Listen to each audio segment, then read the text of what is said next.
Бир күнү кечинде атам менен апам телевизор көрүп отурушкан. Апам кеч болуп кетти. Аябай чарчадым. Барып жатып уктайынчы деди. Апам ордунан туруп ашкананы көздөй жөнөдү. Жемиштер салынган идишти жууп ордуна койду. Чайнекке кургак чай салды. Бул анын эртең мененки чайга даярдап жаткандагысы. Шекер салгычты карап, үстүнө шекер толуктап койду.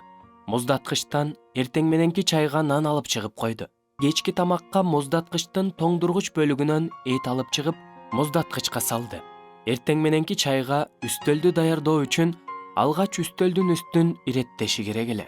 Телефондун трубкасын аппаратка коюп, телефон китепчесин жапты да ордуна койду. Кир жуугуч машинанын ичинен жуулган кийимдерди алып чыгып, жайды да анын ичине кайрадан кирлерди салды. Таштанды салынган чаканы бошотуп келди. Ным болуп калган сүлгүнү эртең мененкиге чейин кургап калышы үчүн батареяга жайып койду. Бирөөбүздүн көйнөгүбүздү түктөп, түшүп калган топчусун катады. Гүлдөргө суу куйду. Оозун ачып эстеп, керилип койду. Анан уктоочу бөлмөсү жакты көздөй басты. Инимдин үстөлүнүн жанынан өтүп баратып токтоду. Мугалимине кат жазып, классы менен чыкчу сейилдөөгө керектүү акчаны санап, китеп баштыгына салды. Эңкейип, отургучтун астына түшүп кеткен китепчени алып, үстөлдүн үстүнө койду. Сатып келиш керек болгон азык-түлүктү тизмелеп жазып, сумкасына салды. Анан барып бетин, тишин жууду. Түнкү жумшартуучу кремдерди сыйпанып, тырмактарын карады да бир аз өгөөлөп койду. Атамдын "Сен уктаганы жатпадың беле?" деген суроосуна "Ооба, уктаганы бар атам" деди. Кумурага суу толтурду. Эшик терезелердин баарын бекилген-бекилбегенин карап, киребериштеги жарыкты өчүрдү.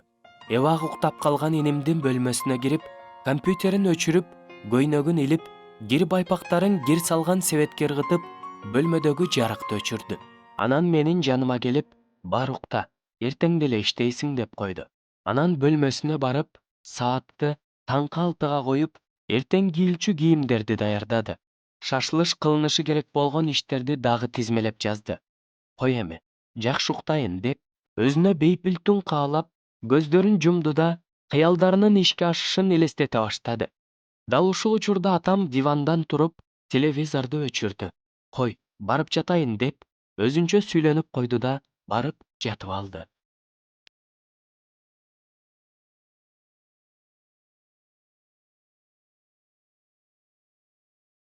Бул жерден сиз таң калыштуу нерсени байкадыңызбы? Чынында апаларыбыздын эмгеги бардык тармакта зор.